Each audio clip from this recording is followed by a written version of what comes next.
오늘은 크리스트교 중심의 서유럽 문화에 대해서 배워보도록 하겠습니다. 교과서는 80쪽부터 81쪽을 펴면 됩니다. 먼저 크리스트교의 확산에 대해서 배워보도록 하겠습니다. 우리 지난 시간에 로마 카톨릭에서 동유럽 쪽은 그리스 정교로 성당 숭배 금지령을 비롯한 여러 갈등으로 인해서 분리가 된다고 얘기했었죠. 로마 가톨릭에 대해서 오늘 배워볼 건데요. 로마 가톨릭의 수장은 교황이라고 볼 수 있습니다. 교황은 로마 교회의 주교로서 스스로 베드로의 후계자임을 주장하며 교황이 되었습니다. 이런 교황은 로마 가톨릭 교회의 수장으로서 서유럽에 별도로 존재하지 않았던 로마의 황제는 동로마로 가 있었죠. 그래서 서유럽의 크리스트교 세계를 이끌어 나가는 역할을 하게 됩니다. 이렇게 서유럽에 생겨났던 여러 왕국들이 있는데 프랑크 왕국, 신성 로마 제국 그런 국가들과 연합해서 동유럽에 있는 비잔티움 제국 황제의 간섭에서 벗어나 점차 영향력을 확대해 나가게 됩니다. 이런 서로마 교회의 특징을 보면 교회가 대토지를 소유하고 있다는 특징을 보입니다. 국왕이나 제후로부터 토지를 기증받거나 직접 사람들을 써서 토지를 개간해서 토지를 늘리는데요. 즉 성직자들이 영주로서 해당 지역의 농민들에게 권력을 행사하는 단계로 점점 늘어나게 그 권력을 강화하게 됩니다. 또한 로마 가톨릭 교회는 중세 서유럽 사람들의 신앙과 일상생활을 강력히 지배하는 특징을 보였는데요. 그래서 이 당시 이런 말들이 유행을 할 정도였습니다. 교회를 떠나서는 태어날 수도 죽을 수도 없다. 여기 그림에 나오듯이 혼인성사, 병자성사, 그리고 세례성사까지. 로마 가톨릭 교회는 탄생부터 죽음까지 중서의 유럽인들의 일상생활을 강력하게 지배했음을 이런 그림 자료를 통해 볼 수 있습니다.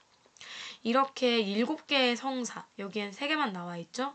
7개의 성사로 불리는 이러한 의식들은 현재 가톨릭에서도 중요한 의식으로 여겨지고 있습니다.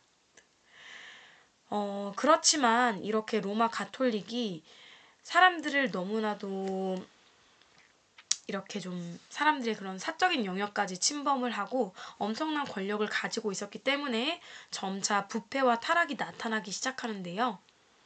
성직자는 원래 혼인하지 않지만 성직자의 혼인이 굉장히 많았고 성직을 사고 파는 성직 매매 등의 문제점도 나타나게 됩니다.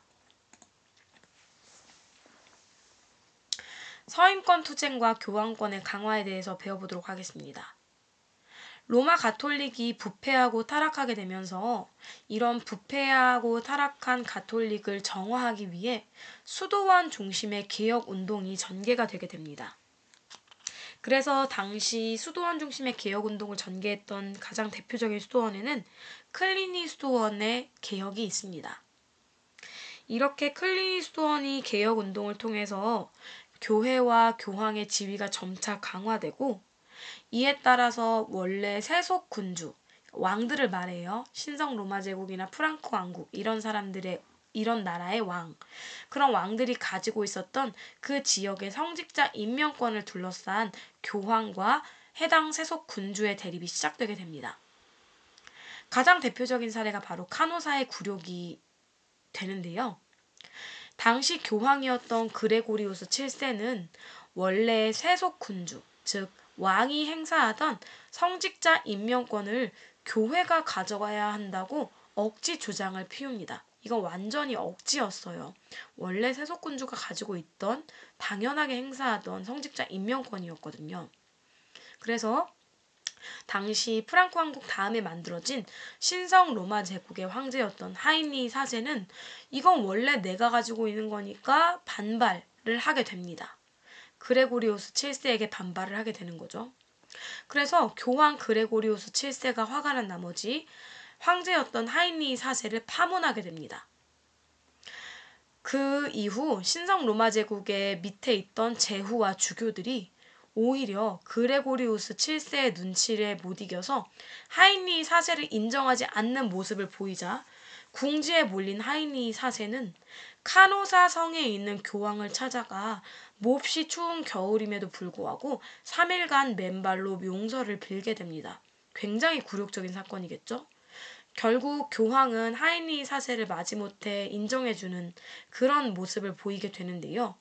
이 결과 세속 군주의 당연한 권리를 교황이 뺏어가도 교황을 절대 건드릴 수 없구나 라는 분위기가 형성되면서 교황권이 엄청나게 강화되고, 이 당시 어떤 용어가 유행할 정도였냐면 교황은 해, 황제는 달이라는 말이 유행할 정도로 교황권이 하늘 높이 그 권력을 찌르게 됩니다. 이것이 바로 교황에게 머리를 숙인 황제를 표현해내는 교황은 해, 황제는 달의 사례에 해당되는 거고요. 이것은 카노사의 굴욕을 표현한 그림입니다. 이렇게 중세 서유럽은 크리스트교 중심으로 이루어질 수밖에 없었는데요. 따라서 문화도 굉장히 종교랑 관련된 문화가 발전을 하게 됩니다. 당시 철학이 유행하게 됐는데, 철학 중에서 스콜라 철학이 유행을 하게 됐는데요. 스콜라 철학은 신앙과 이성의 조화를 추구하는 학문입니다. 이런 스콜라 철학을 집대성한 모아놓은 사람은 토마스 아퀴나스가 해당이 되는데요. 토마스 아퀴나스는 신학대전이라는 책을 펼쳐서 스콜라 철학을 집대성한 역할을 수행했습니다. 그리고 크리스트교 중심의 문화를 보면 크리스트교 중심의 문화였기 때문에 학문 연구의 중심지는 초기에는 교회와 수도원이었습니다. 하지만 12세기 이후에 유럽 곳곳에 대학이 설립되면서 대학이 학문 연구의 중심지 역할을 하게 됩니다. 이렇게 대학에서 학생들이 그 학문 연구를 하는 모습을 그림으로도 표현해놨네요.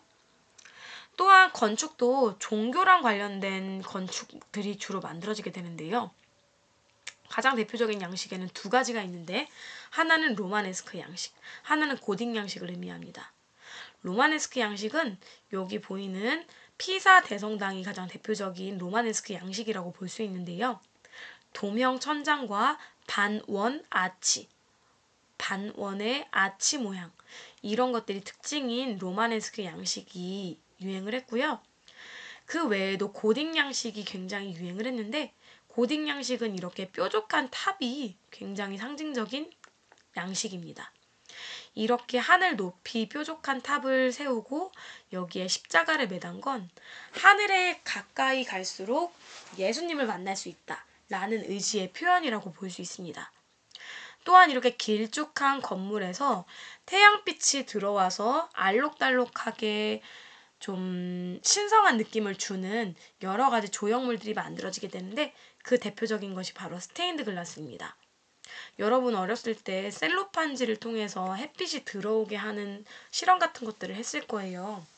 그렇게 색색깔의 유리창을 통해서 햇빛이 비추면 이 성당 내부가 아주 좀 신비롭게 표현되는 걸 스테인드 글라스라고 합니다. 또한 문학작품으로는 기사도 문학이 유행을 했는데요. 이 당시는 중세 서유럽의 중심 계층이 바로 기사였죠. 주군과 봉신이 되는 그런 기사요. 그래서 그렇게 기사의 모험을 담은 이야기인 기사도 문학이 유행을 하게 되는데요. 가장 대표적인 작품에는 롤랑의 노래, 그리고 아서왕 이야기가 있습니다. 오늘은 여기까지 하겠습니다.